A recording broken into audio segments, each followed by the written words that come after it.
everybody in the media loves the Bengals. Everyone has them as a top 3, top 4 team in the league right now.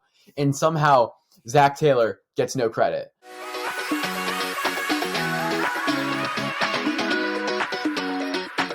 Hello, everybody, and welcome back to the Washed Athlete Podcast and another episode of This Week in Sports. If you are new around here, we are the Washed Athlete Podcast. We are a group of 5 guys in college at the University of Pittsburgh, and we just talk about sports or whatever is on our mind. We have a mainline podcast episode where we talk about whatever on our mind, our life, stuff like that. And then on this segment, This Week in Sports, we do one each weekly. We talk about the sports world, mainly football, basketball. Sometimes we throw a little World Cup in there from our last 2 episodes. But as you may notice, that we are virtual right now. If you are new around here, typically we are doing in-person recordings, but we are all on winter break right now. So we're going to do these virtual recordings, make sure we get some content out for you guys, but we will be back in person as soon as the semester starts up again. And then also you may notice that we're down 3 members of our group, and just they have other obligations today. So it's just going to be Raj and I here today, kicking off as we talk about Luka Doncic and the NFL. Actually, awards, I have one thing to say. I hate Kansas. I hate the state of Kansas. And I hate anything that has to do with Kansas because they busted my 20-leg parlay. I bet 50 cents to make $76,000, and it busted after game 2. Thanks, Kansas. That's a tough look. But if this is your first time watching the episode, please make sure you drop a like and subscribe. That would really help our small channel out a lot. For those who have been watching our episodes, our last 2 This Week in Sports episodes have been some of the best videos that have been on our channel. So we really appreciate all the support, and if you can continue to keep dropping likes, subscribing, and watching the videos all the way through, that would help us out a lot as we continue the dream of building a big podcast. So anyway, we're here to talk about sports, so we're going to get right into it, and we cannot talk about sports and what's been going on in the sports world without talking about the Luka Doncic 60, 21, and 10 game. I didn't see the highlights yet. I'm probably going to watch that after or while you're talking, but I saw that stat line just everywhere. I didn't even think anyone could, possibly someone can do that, but it's just like, just to think about someone dropping 60 points, what was it, 20 rebounds? No, 21 rebounds. 21 rebounds, and it was 10 assists? Yeah. Yeah, that's just like, I can imagine in a world 60 points and maybe 20 rebounds for like a ball. Like, I guess he's a ball hog on that team, maybe. Like, I can see that happening, but also throwing on a 10 assist and getting a triple-double, that's insane. No, it's insane. It's one of the craziest stat lines you'll see in the sport. A lot of people on the sports media were talking about how this game is why maybe it wasn't as impressive as it was. And those are different arguments. But if you simply look at 60, 21, and 10, there's not many stat lines in the NBA that are better than that or have ever been better than that. So hats off to Luka. He also had a crazy play at the end of the game where he intentionally missed a free throw, got his own rebound, put it back up to force the game to overtime. I mean, that game is inches away from not going to overtime. The Mavericks lose. Luka has 53, 20, and 10 or something like that. And I mean, 50 doesn't look as good as 60. So absolute hats off to Luka. This is, though, doing a little bit something where, and I'm going to throw Joel Embiid into this as a Sixers fan. Joel Embiid is averaging more points and more rebounds than Luka, shooting better from the field and from the free throw line than Luka, and has the highest defensive win shares in the league, has a better record than the Mavericks. And this game has caused a lot of media attention to go to Luka, as it should, but it's almost switched the conversation into Luka is the MVP favorite. And it's people got to remember the Mavericks. I know the team isn't good. Luka's great, obviously, but the team is still not good. So what we cannot do here with this whole Luka stat line is now take this into hey, is Luka the best player in the NBA? Is he up for MVP even though his team's not good? Because with all due respect to Luka, there are a lot of other players in the league right now that have better cases for MVP than you. And particularly for someone that's a Sixers fan who Joel Embiid's been balling, he leads the league in scoring. He's also had a crazy stat line game. He had recently the 50 points, 11 rebounds, 8 block game. That was rated the 8th highest game score in NBA history. I think Luka's might be the 6th highest. Crazy. Almost having a triple-double just off of blocks is nuts. Yeah, no, there's been some crazy stat lines in the NBA, and we can talk about that for a second. I mean, we've got Jokic just had a 40-20 game or something like that very recently. Joel Embiid had the 50-10 and 8 game, 8 with blocks. Devin Booker dropped 50 the other day. There's a couple other people who have dropped 50. I mean, the NBA, right? I feel like you're a star in the NBA, and this is the time to score big because everyone right now is just having great performances. And if you're a fan of the NBA, it's absolutely like a perfect time to like watch basketball because every night these stars are doing something crazy. Mavs winning the entire thing. I'm putting my money down on it. Listen, the Mavs might not make the playoffs. They are not a good basketball I want team. to see. I want to see the live odds for that. Like, it's probably like in like the hundred. I wouldn't say hundred thousands, but it's probably like No, 50,000. the Mavericks are probably like plus 120 to make the playoffs. I mean, they gotta get through the playing game. It's just that team built around Luka is just not that good, and I think people really thought Christian Wood was going to come in from the Rockets and make a big difference on that roster. I never thought he was, and Christian Wood's a Sixers product from the G League and on the team for a little bit, so like I'm rooting for Christian Wood, but he's not that type of player. They got rid of Jalen Brunson, who I'm not a big Jalen Brunson guy ultimately, but he still was a big part of that team and why they made the playoffs and why they made that run to the Western Conference Finals. Right. And they kind of just sold him away for a bag of chips, and here we are. The Mavs aren't even top. They're top. They're the third in their division. Mm-hmm. They're plus 600 to win their division, and then they are. Where are they? Oops, wrong conference. And they're plus 1,600 to win the Western Conference. I don't know about Yeah, I mean, playoffs though. the Mavericks have almost zero. They have a shot because they have Luka, one of the best players in the league, like top 5 players in the league, but they don't have the roster. I almost feel like in a sense it's like the Buccaneers in football, like where like you give them a chance because of their reason. Like you give the Bucks a chance because they have Tom Brady. You give the Mavericks a chance because they have Luka, and you don't want to bet against them. But the roster and the way they've been playing all year gives no indication that they're going to make a run. We're hammering it. Is that 200? What does it pay out? At $100,000, but I'll look at the team. Oh, the Detroit Pistons. Well, the Detroit Pistons, we can talk about them for a second. Yesterday, Killian Hayes takes his fist and knocks right into the cerebellum of Mo Wagner, knocks him out in a brawl on the court. It was like one of the most crazy things I've seen. And that like Killian Hayes is going to get fined and suspended for a lot of games and a lot of money. I don't know if it's come. Oh, was down... that fight that happened? Yeah. Yeah, that was nuts. Yeah, because for people who aren't aware, Franz Wagner, a player for the Orlando Magic, he kind of like did something a little bit dirty to Killian Hayes, but nothing like warrants. His back is turned. Killian Hayes gets his fist, punches him, but he punches him in the back of the head where your cerebellum is, and Franz Wagner just went out. Like he just got knocked out. He was able to walk off the court under his own power, but I mean, it's a really dangerous hit in the back of your head, just by your spinal region and whatnot. And then also like for him to not be looking and to knock him out, it's like pretty serious. I don't actually know if he punched him. I hit him with his forearm, but either way, it was one of the weirdest things I've seen on a basketball court where like I don't know why Killian Hayes did that or hit him like behind his head, because like you're not even allowed to hit people behind their head in like the like mixed martial arts. Like you can't hit him in the back. It's really dangerous. Like you're talking about paralysis and your motor control. So yeah, I guess heat of the moment, just decided to throw hands and then just went for the cheap shot. Had a Mac Jones moment.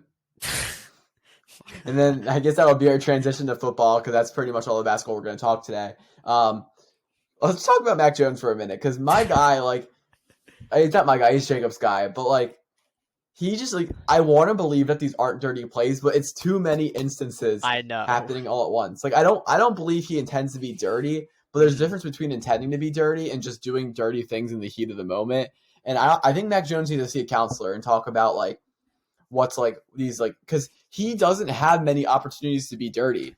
Like he plays quarterback. He doesn't play like he has like two moments every single game to be dirty, and he takes advantage of it consistently. Dude, it's that Alabama effect. You see what happened to everyone from Bama? Let's see, we got Henry Ruggs. Yep. Who else from Bama's committed some atrocities? I guess Jalen Hurts against the Giants, but he's technically, I don't consider him Bama, just to piss off Jacob. Yeah. He's an Oklahoma product. Exactly. Who's the other receiver from the Giants? Jerry Jeudy. Didn't he get arrested for something? Yeah, he got something. But regardless, just a very weird situation with Mac Jones where he's just like kind of getting involved in these dirty plays, and you want to believe, you want to be like, oh, he doesn't mean to be dirty, but like, it's just he probably is. His intrusive thoughts are going crazy. Yeah, and then before we get into our NFL awards talk, quickly touch on the Derek Carr benching. I don't understand what the Raiders are doing. they've I don't know. The organization's a dumpster fire, and at this point I think they're just I don't know. I think they're like, okay, we haven't really done anything crazy good in the last few seasons. Let's figure out what the issue is, and they just probably decided, hey, it's Derek Carr.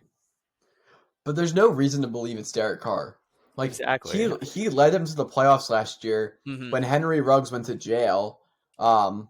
And the coach like got fired because of a bunch of issues. Like he was one of the reason that team stayed together last year, and now all of a sudden he can't play. I mean, yeah, I don't know. What's that organization? I think is just I think what they're doing is they're just clearing house, just starting fresh. I Mm-hmm. guess that's CJ Stroud's future home, maybe.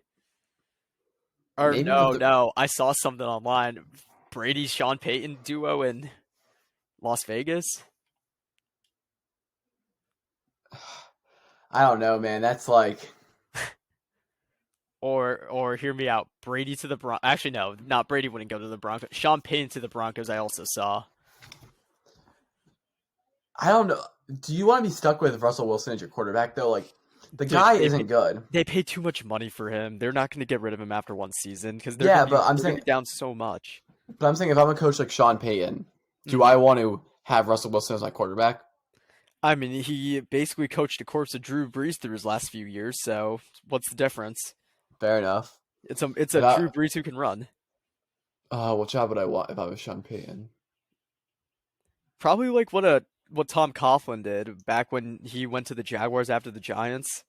I would hope that the Chargers flame out of the playoffs and they want to move off Brandon Staley, and then you can go in Hmm. that organization and How long has Staley been coaching the Chargers for? This is two, his second 2 years. yeah. I don't know if getting rid of Staley's the option here. I think this season they got plagued with injuries early on the offense. Keenan No, no, Allen got I hurt. don't think getting rid of them is the option. But I'm saying if that Chargers opening, like if there's an opening for the Chargers, then Hmm. you want that, and you have to take it. To have Justin Herbert as your quarterback Oh! first, If the opening happened, yeah. yeah, yeah. I don't know if it's gonna happen, but Hmm. you kind of hope maybe like first round you play like say you play the Jacksonville Jaguars in the first round, and Doug Peterson just absolutely dominates Brandon Staley coaching wise, and the Chargers just like, you know what, we need to get off this guy because like we don't want to waste Justin Herbert, and then Sean Payton can just come up to there and be like, all right, like now I got what I'm working with, so that'd be exciting. I guess. I mean, we'll see what it goes because they all these. I sent the thing or the other day in the chat that To wanted to go back to the Cowboys like now, and I'm like, what is going on? Yeah, I feel like there's always rumblings of really old NFL players making a return. Like To's not Bro's coming in his back. 40s. Like you're not No, Brady, dude. You play receiver. yeah, and he hasn't even played in the league for a while. So, Hmm. I don't but know, but yeah, but NFL award time. NFL awards. I mean, we're going into week 17 Hmm. of the NFL season. Currently, a Thursday night football games happening right now. God, Mike So, McCarthy is so fat. Sorry, I was just watching the game. um, but we're in week 17. Week 18 is slowly approaching. Most of these awards are really wrapped up. There's a few things that could change, but we're going to go down. Me and Raj, we're also going to kind of go through Peter's ballot a little bit. We have very similar ballots in certain regards. 'Cause I think some of the awards have been locked up and they're pretty obvious. Hmm. Fortunately, you have a sample size that is 18 weeks long to determine this stuff, so that's why they're pretty accurate. But we're gonna run through them a little bit. Make sure if you're this part, let us know down below if you have any disagreements or if you want to put your own ballot down. We appreciate looking at it, and we'll give some response to you guys. But first up, we're gonna go from the back because I like to leave the MVP for last. Coach of the year, Raj. Who do you have for Coach of the year? We got Nick Sirianni, baby. You already And what? know. I'm riding with our coach, and honestly, my reasoning behind it is last season, I mean, considering when he came in, Carson Wentz and Dougie P, they got into it. They were all beefing with each other, all that stuff happening, and the Eagles organization, we went out, we got him from the Colts, and we became the Philadelphia Colts somehow after he came in. But first season, growing pains, it was expected. I wasn't expecting us to go like, what we're doing right now. I wasn't even expecting, but He came in, first season, got acquainted with everyone, and kind of, he led us to the wild card game, which I was shocked by too. I didn't think we were going to make it that far that season, but Yeah. and then this season too, no one expected everyone's like, oh yeah, the Cowboys are going to run away with the division. The Eagles can't have Hurts as a quarterback. They're not good. Blah blah blah blah. But like Sirianni, I mean, yeah, I mean, I don't want to say he did everything because it was also Howie Roseman masterclass with drafting and getting everyone, but he's been a good coach this season, and honestly, he's like, I wouldn't say he outcoached teams. It's hard to say, but he turned the organization around to being a mid team in the NFL to a really top like 3 team. Yeah. Um, Nick Sirianni is 100% deserving of the Coach of the Year award. He's odds-on favorite. He's probably going to win it, and I have no problem if they give him the award. He is not my Coach of the Year. But again, I can't sit here and say that he's not deserving. I mean, he took an Eagles team that was supposed to be good. Some people were giving Super Bowl rumblings. Most people didn't believe in the Eagles to make a run. It's been great. The Eagles are 13-2, which is a record many people. And all I'm going to say is our 2 losses are because we can't hold on to the football. That's it. Yeah, and the second loss with a backup quarterback on the road. Actually, you know what? We're going to talk about it real quick before we continue because I've been seeing. I was going to mention it. I didn't get on the roster. Dude, it's okay. The Cowboys won their Super Bowl against us. That's all that matters to them. The Cowboys really. I've heard a lot of media people talking about how this is bad news for the Eagles and how like the Cowboys. Let me break this down for people who are not aware. The Eagles clinched pretty much the first seed. All they had to do is beat the Saints this week or the Giants in week 18. So they pretty much essentially clinched the number 1 seed. They go down into Dallas on Christmas Eve. They go down into Dallas on Christmas Eve with a backup quarterback, a banged up secondary, and a Cowboys team who really needs to win this game to have any sort of chance of taking over the first seed. They go into that environment, lose by 6 with the chance to win the game at the end on the final drive. Not to mention that Gardner Minshew had 2 interceptions and there were 2 other fumbles throughout the course of the game. The Eagles turned the ball over 4 times on the road in the Dallas Cowboys Stadium and had a chance to win the game at the end. Somehow people think that the Eagles are not better than the Cowboys. Now listen, Lane Johnson's injured. We're going to have to see how that goes down. Jordan Davis is still injured. A lot of our defense is still injured. Robert Quinn, Jordan Davis, I mentioned Sidney Gardner-Johnson, Avonte Maddox. Yeah. But like, if they're all healthy, like, I don't know where people look at that game and go, you know what? And the Eagles are going to have home field where they're like, the Cowboys are a better team. I don't think they're a better team at all. I think this game just confirmed everything. Like, we came into the backup quarterback who threw 2 interceptions, won the game, and had a chance on the final drive to win the game. Like, I don't understand where, like, all this Cowboys love is coming from. A lot of people in the media are like, oh, man, the Cowboys are scary. They didn't confirm anything to me. And right now they're winning by maybe I think 6 points to the goddamn Titans who are playing a backup QB and like no one. No, they're not even playing. They're playing their 3rd string QB. And I'm pretty sure Derrick Henry is not playing. Yeah, like the Cowboys haven't been impressive to me, and their only impressive win was beating the Eagles by 6. The betting line was at -6 for Dallas. Like that was. That's what Vegas thought they were going to win by because the Eagles were again on the road with nothing to play for, with an injured secondary, backup quarterback, and like the Cowboys did exactly what they were supposed to do with that time, and they let the Eagles hang 40 on them, or 34 or whatever, despite that. So I just don't like. That's my little side rant. I don't know why the media was tripping, but my favorite comment on every post from Cowboys fans is Dak owns your team, blah blah blah, and all the replies are, "Congrats, you won your Super Bowl. You guys haven't won a playoff game in years." Yep, and I think they will win that one this year, but we'll have to see. We'll see. But, you know what happens to December Dallas? Honestly, December Dallas. They were probably going to lose. If, in all honesty, if Hurts was playing, we probably would have won that game. No, we would 100%. Hurts doesn't turn the ball over that much. Also, Minshew isn't a mobile quarterback. Hurts would have just saw an opening and just taken it immediately. No, it's just like it changes the whole course of the game. Again, defense was injured, and you just don't know. Again, Miles Sanders had that fumble. He's fumbled back-to-back weeks. The only time Jalen Hurts has been concerning with the turnover, so he threw 2 in Chicago, but it was super windy. I don't blame him for the Chicago game. No, so I mean. That we don't lose that game if we have Jalen, and we're still on the road with a banged up team. If our team can get sort of healthy for the playoffs, think the Dallas Cowboys come into the Lincoln Financial Center and beat the Eagles. Now, if I'm wrong, clip this and put it out on the interwebs, but I don't see a world in which that happens. But transitioning back to the Coach of the Year conversation, my Coach of the Year is, I don't know if I'd actually vote for him, but I'm going to give him a lot of love here. It's Zach Taylor. A lot of people have been making jokes, and they're always questioning if Zach Taylor is the coach for the Bengals. I don't understand where that conversation comes from. The Bengals last year went to the Super Bowl when no one thought they could go to the Super Bowl. They come back this year and they start off awful. They get an entire new offensive line. They're kind of injured. Jamar Chase gets injured for a while, and now they're 10-4. 10-4?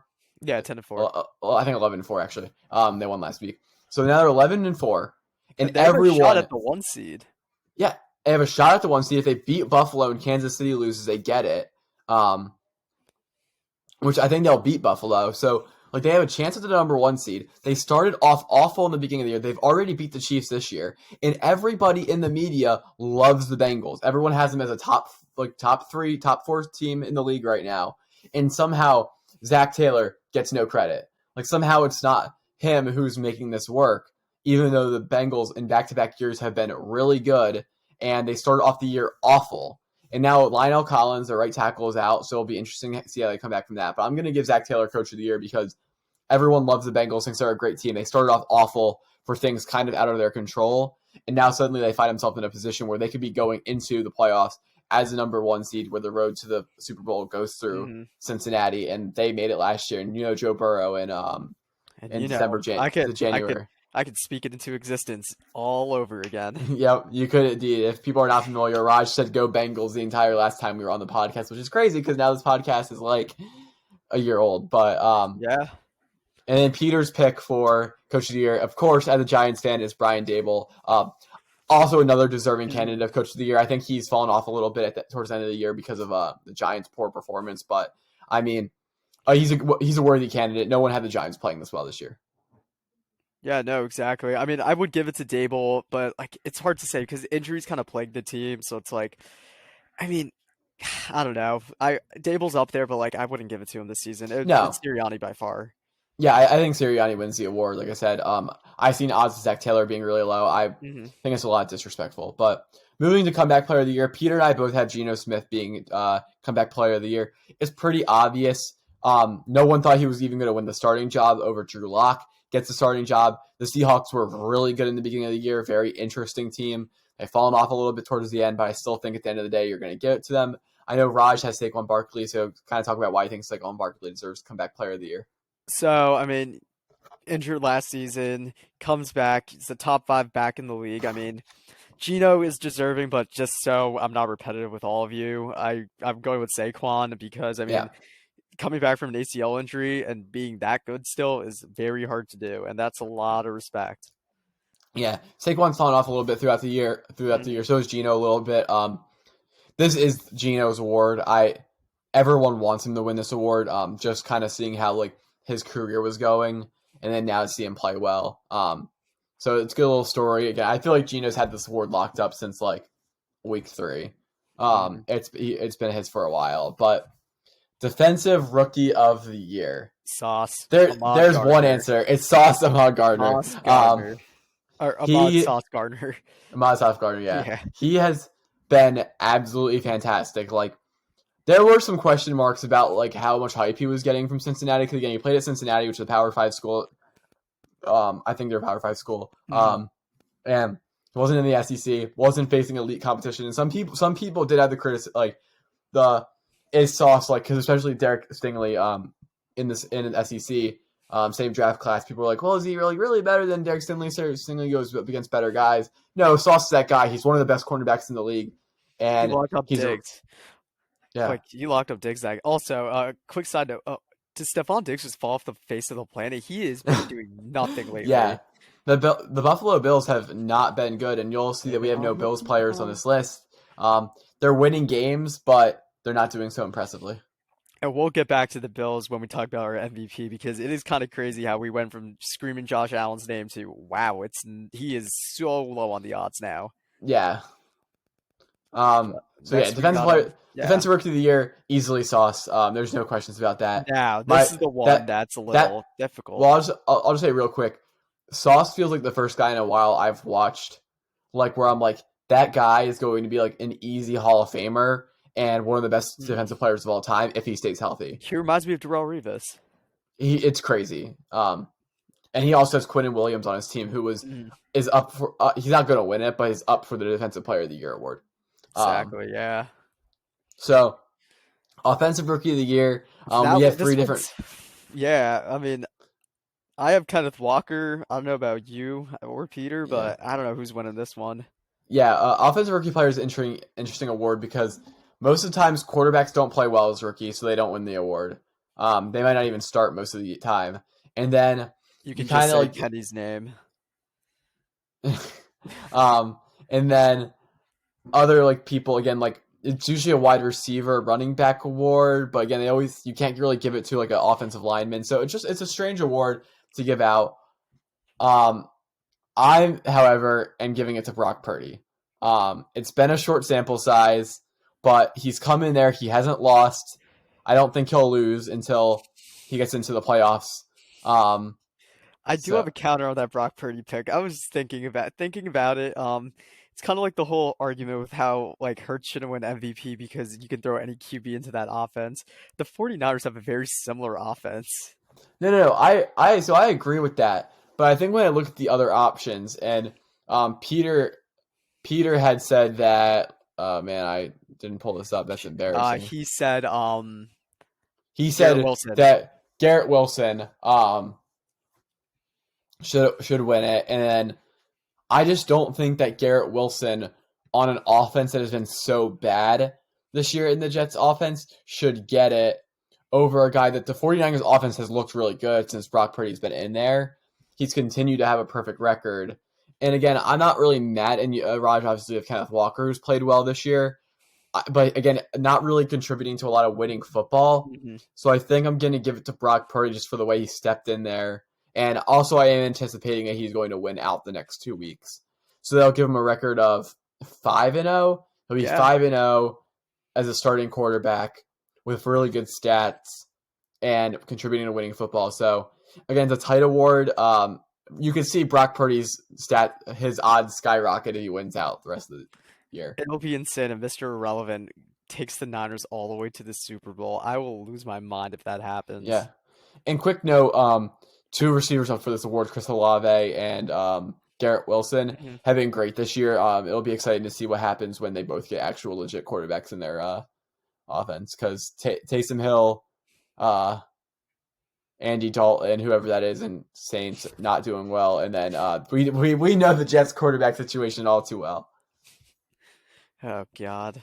But moving on to a very oh no, defensive player of the year, not an obvious. Yeah, Well, it's a pretty it's obvious obvious. award, It's so yeah. obvious. It's Bosa. Yeah. Obviously Nick Bosa. There is some like Micah Parsons buzz again. If the 49ers lose out and Micah Parsons has the last two games, I think he can get to it. But Peter Maybe. put it Peter put it best on his sheet that he sent us. He's the best player on the best defense, and it's tied for first in sacks. So when your defense is good and you're good as well, you're gonna win Defensive Player of the Year. Micah Parsons had a shot. He has not been playing well recently, and Nick Bosa is deserving of this award. Oh yeah. And offensive player of the year, it's a lot of controversy behind this one. Personally, I think AJ Brown should now. It's going to be Jay Jettis. Justin Jefferson's winning this, no doubt. Yeah. He's on pace to smash all the receiving records. Granted, there's an extra week in the NFL season there used to be, but he's on pace to break all the records. He's on a great team that's playing really well. Well, I don't know about that, but they have a good record. And again, he's the best receiver in the league. And He's looking unstoppable right now. yeah, and there's been a lot of MVP talk about him because he's talking about it. The media's talking about it. He's not the MVP of the league. It's a quarterback award. Oh Sorry yeah, if you want to you can win offensive player of the year. Like that's fine. exactly. But yeah, no one else. He's got this award locked up. He'll be grittying all over the stage when he gets his award. Mhm. There's not a lot bigger than Justin Jefferson winning offensive player of the year. Oh yeah, What he's done since he got into the league is just insane. Him and Jamar Chase, have just been like instant, like since they stepped foot in the league, have been great.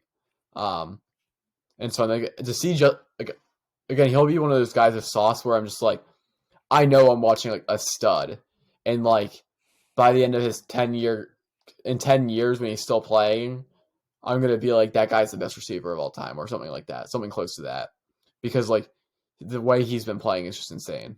Also, speaking And of Micah Parsons, the Cowboy defense, right now, the third string quarterback for the Titans and their backups are about to drive down the field and score another touchdown on them and bring the game back to 24-20. So, yeah, Parsons is out of the picture for this award, in my opinion, now.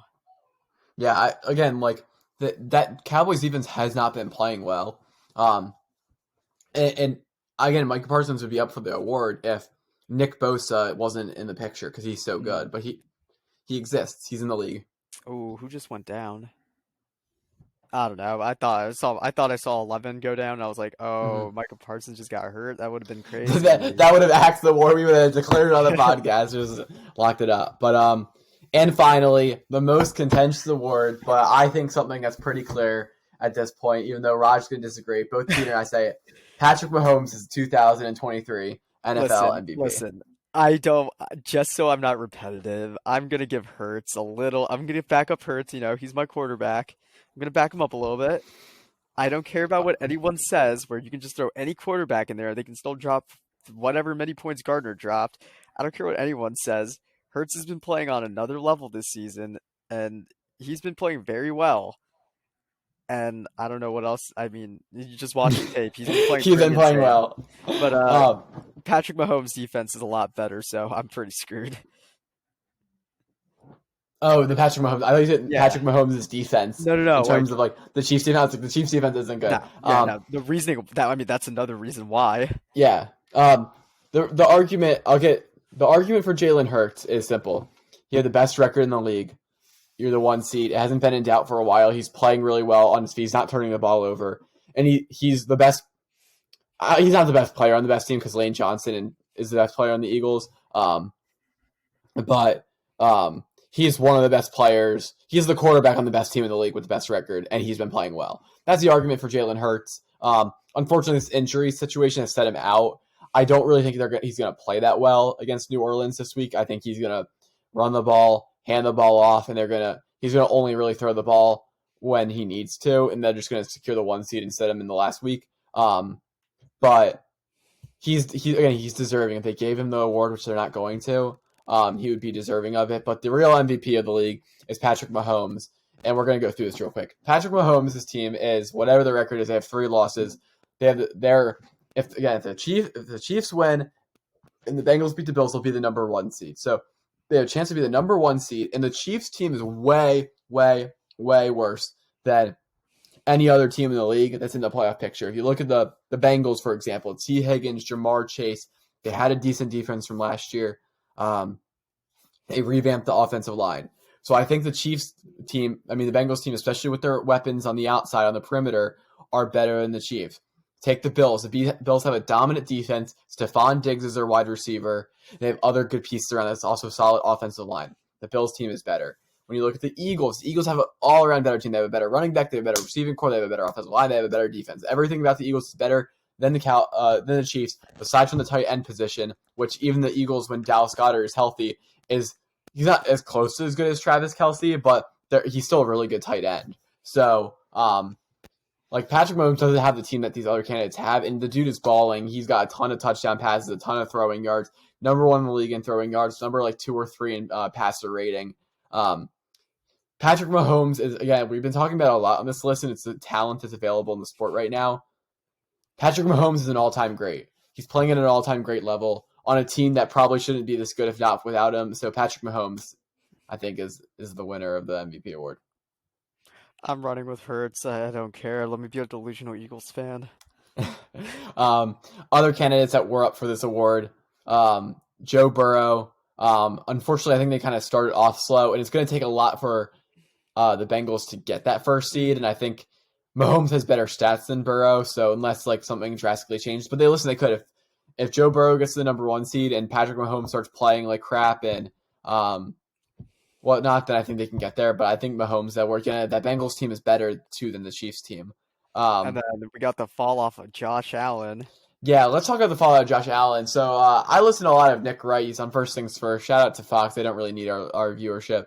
But he's a very known Josh Allen hater. And I agree with a lot of what he says in terms of Josh Allen has gotten a lot of love from the media because he does crazy things. He hurdles over people. He has a cannon of an arm. But Josh Allen has not been playing well and does not have a pedigree that like lines up. Like, yeah, his team has a great record. But if you look at what Josh Allen's been doing the last couple of weeks, it's not very impressive. Mm-hmm. He's been kind of mediocre ever since that loss to Miami to Tua. He hasn't really been going off. Here's what I'll read. No, the loss to the Jets. Yeah, I'll read you his last couple of games. All right, against the Bears a couple of days ago, 57% completion percentage, 172 yards, 2 touchdowns, 2 interceptions. That's not good. Against the Dolphins, he had 304 yards, 4 touchdowns. That was a good game. Jets, 147 yards, 1 touchdown. Not good. Patriots, 223 yards, 2 touchdowns, 0 picks. All right game. Lions, 2 touchdowns, 1 interception, 57% completion percentage. Not good. Browns throws 1 touchdown the whole entire game, 197 yards. The Vikings, he gets 330 yards, has 2 interceptions, 1 touchdown. Against the Jets, he has 2 interceptions, finished with a 46.8% passer rating. Packers, 2 interceptions, 75% rating. Like, the guy's just not playing well. He has 32 touchdowns, 13 interceptions, with a quarterback rating on the year at 96.1. He's just not been playing that well. And I'm not saying he can't get that. I'm not saying he's out. He's not going to be able to make some noise in the playoffs. But I think when you're looking at it right now, he's completely out of the picture. I would vote for Nick Bosa, Micah Parsons, Jay Jettas, Matt Mahomes, Hurts, all before I voted for Josh Allen for MVP. Yeah, he's. Oh, did I forget Burrow in that list? Burrow. Yeah, Josh Allen turned into a turnover machine as of recent. It's kind of annoying. Yeah. For your fantasy team. Yeah, that's why I'm starting Burrow this week. Because you have both options, but it's the fantasy playoff. Oh yeah, I really had a draft masterclass this season. Yeah, we'll talk about that in another episode. Oh yeah. But in the time being, that has been this episode of This Week in Sports, us recapping Luka Doncic, some of the NFL, and then ultimately the NFL awards. If you made it far in this video, we thank you all for watching. Remember to drop a like, drop a comment, subscribe to the channel. We drop episodes like this weekly. Go check out our other content. We drop full-length episodes, like an hour long, about just kind of what's going on in our life, things that we find cool. So with that being said, this has been the Watch Athlete Podcast, and we will see you next time. Yes, sir. Dallas is going to be a first-round exit.